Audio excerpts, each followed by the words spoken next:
Innal hamdalillah nahmaduhu wa nasta'inuhu wa nastaghfiruh wa na'udzu billahi min shururi anfusina wa min sayyiati a'malina.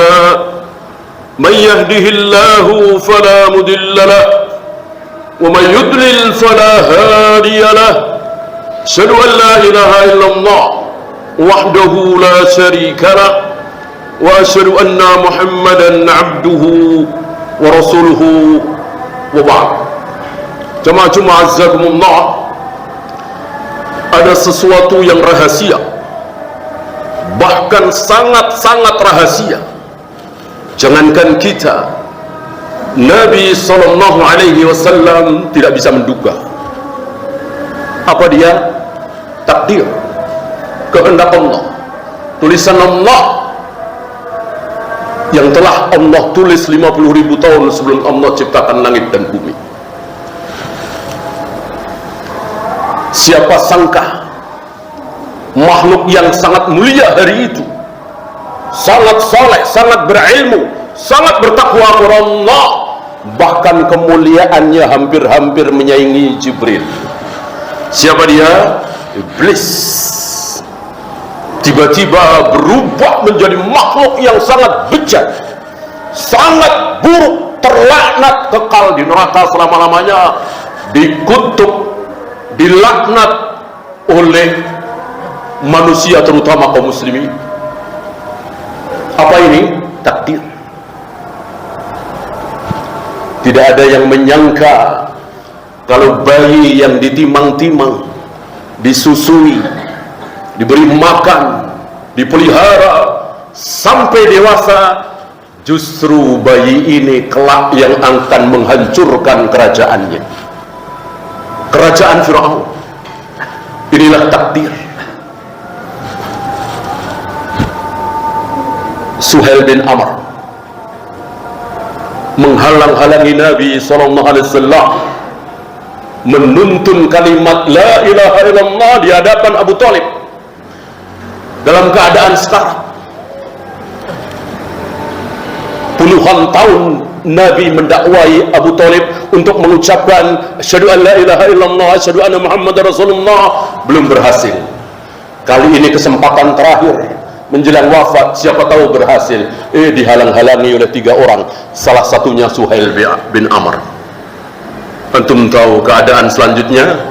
Suhail bin Amr setelah Abu Thalib mati dalam keadaan kafir karena tidak bisa ditolong oleh Nabi, tidak mampu mengucapkan syahadat, dihalang-halangi oleh 3 orang ini. Abu Thalib kekal di neraka selama-lamanya. Suhail bin Amr yang menghalang-halangi akhirnya masuk Islam. Luar biasa, inilah takdir, sangat-sangat luar biasa, dan itu sedang ada di hadapan kita. Hari Senin dia berbicara, didengarkan oleh ribuan manusia, mengalu-alukannya, apa yang dia perintahkan siap dilaksanakan. Hari Selasa dia dipukuli oleh Munkar dan Nakir, tidak bisa membalas. Ini jutaan manusia seperti itu. Akankah kita merasa aman dari ini? Di negeri kita ini penguasa 30 tahun lebih, luar biasa kekuasaannya. Hanya karena Krismon beberapa bulan ditumbangkan dan dicaci maki, dihujat habis-habisan.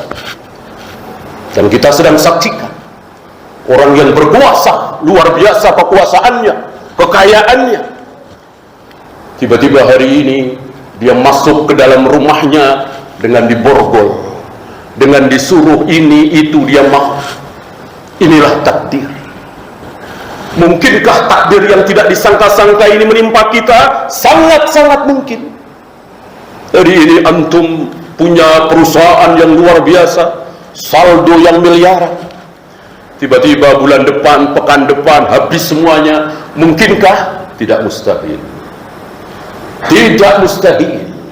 Sangat-sangat mungkin. Baik keuntungan dunia atau akhirat. Tidak ada yang menyangka kalau dia rajin ibadah, kalau dia taat kepada Allah, baca Al-Quran, kemudian sebelum mati dia disesatkan oleh Allah, Mungkinkah? Mungkin. Tidak ada yang mustahil. Disinilah kita tidak boleh merasa aman. Wajib bagi kita untuk memohon merengek kepada Allah supaya kita ditolong oleh Allah, diselamatkan oleh Allah, dikasihani oleh Allah. Jangan mengandalkan kecerdasan kita, ketaatan kita, ilmu kita. Hampir 40 tahun saya tidak lepas dari sholat berjamaah. Hampir 40 tahun saya selalu sholat malam misalnya. Hampir 40 tahun selalu baca Al-Quran, sedekah. Apa iya saya akan disesatkan oleh Allah? Enggak boleh berpikiran seperti ini. Ya iblis kurang apa? Iblis kurang apa? Luar biasa kesalehan iblis. Maka Allah pilih iblis untuk memerangi jan dari bangsa jin yang berbuat kerusakan dan menumpahkan darah di muka bumi. Adam belum ada, manusia belum ada. Allah pilih iblis untuk memimpin para malaikat menumpas bangsa yang menumpahkan darah dan berbuat kerusakan. Karena apa? Karena mempunyai kedudukan yang tinggi. Akhirnya muncul ujub dalam dirinya. Ini bahaya sekali, sangat berbahaya sekali. Ujub, walaupun tidak ada yang tahu, dia merasa dalam hatinya sebagai orang baik, orang soleh, orang pilihan, dan seterusnya. Terjadilah apa yang terjadi. Aqulu qawli hadza astaghfirullah li wa lakum.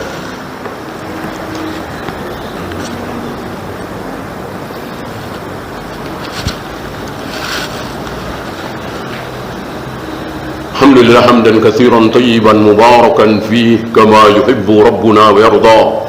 Asyhadu an la ilaha illallah wahdahu la syarika lah wa asyhadu anna Muhammadan 'abduhu wa rasuluhu wa ba'd. Ayuhal ikhwah, adakah sesuatu yang bisa merubah takdir? Adakah sesuatu yang bisa merubah catatan Allah? Al-jawab ada.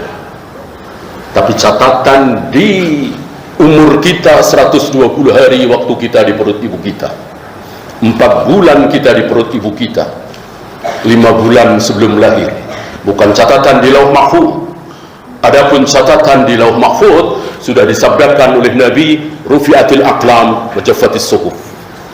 Pena telah diangkat, tinta sudah kering, sudah jadi sejadi-jadinya. Apapun kejadian jagat raya alam semesta, dari yang paling kecil jatuhnya sehelai daun sampai yang paling besar nanti hari kiamat, tidak ada yang keluar dari catatan di lauh mahfuz. Kita nggak bahas, karena rahasia hanya Allah yang tahu. Kita bahas yang catatan kita 120 hari waktu kita di perut ibu kita. Adakah yang bisa merubah takdir? Ada. Apa kata Allah lewat lisan Nabi sallallahu alaihi wasallam? Silaturahim, silaturahim, sedekah, doa, dan lain-lain amal saleh. Allah katakan kepada malaikat penjaga rahim, tulis umurnya 50 tahun. Tapi kalau dia rajin menyambung silaturahim, panjangkan jadi 75 tahun misalnya. Tulis tahun 2000 dia sakit 3 bulan. Tapi kalau tahun 90, 91, 92 dia rajin sedekah, cukup sakit 2 hari saja, atau 1 hari saja, atau enggak sakit. Tulis dia tertimpa musibah besar di tahun 2010 misalnya. Tapi kalau sebelum itu dia berdoa kepada aku, ganti begini, tulis begini, kalau begini ganti begini, tulis begini, balik. Ini luar biasa perubahan. Dan di semua yang merubah takdir, nggak ada yang buruk, nggak ada yang buruk, satu pun nggak ada yang buruk. Tulis rezekinya 1 juta, kalau dia bohong, sumpah palsu, tambah jadi 2 juta, nggak mungkin, nggak mungkin. Tulis dia nggak terima di kantor itu, cuman kalau dia nyuap, berubah jadi terima. Nggak mungkin. Ini buruk. Semuanya kebaikan. Di sini malu kita kalau kita nyuap, korupsi, kasih pelicin, sumpah palsu, berbohong untuk melancarkan dagangan kita, untuk bikin lancar bisnis kita. Percuma. Ini sebuah kebodohan besar. Kenapa? Kenapa? Tidak akan bisa merubah takdir. Tidak akan bisa merubah takdir. Ketika seseorang menyuap, habis menyuap 50 juta kemudian menang tender. Apakah dia menang tender gara-gara catatan telah mendahului di Lauh Mahfuz? Apa gara-gara dia menyuap 50 juta? Itu gara-gara takdir telah ditulis, nggak ada hubungannya dengan dia nyuap 50 juta. Kalau kita percaya konsep takdir, nggak mungkin kita mau menyuap, karena nggak akan bisa berubah takdir.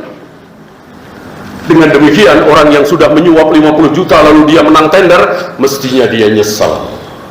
Mestinya dia nyesel. Kalau tahu begini, ngapain saya nyuap?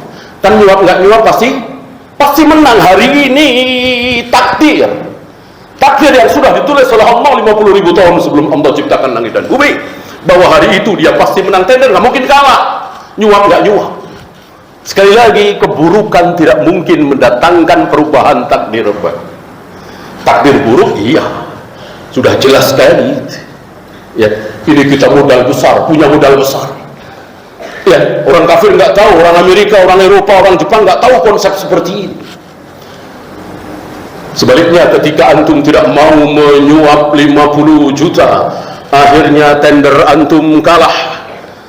Antum kalah tender gara-gara tidak mau nyuap 50 juta, apa gara-gara catatan telah mendahului? Wajib kita yakini gara-gara catatan telah mendahului. Nggak ada hubungannya dengan nyuap 50 juta.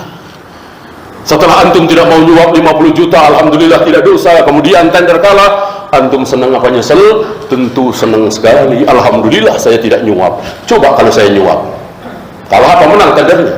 Kalah. Itu memang sudah takdir. Nggak ada hubungannya dengan nyuap dan tidak nyuap.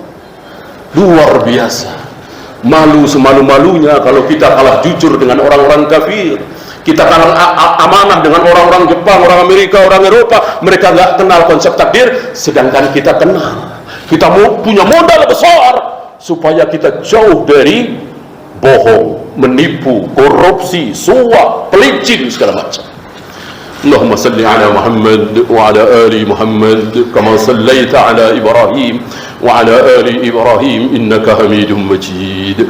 Allahumma ighfir lil muslimina wal muslimat wal mu'minina wal mu'minat al ahya'i minhum wal amwat. Rabbana la tuzigh qulubana ba'da idh hadaytana wa hab lana min ladunka rahmah innaka antal wahhab. Rabbana atina fid dunya hasanah wa fil akhirati hasanah wa qina adzaban nar. Wassalam.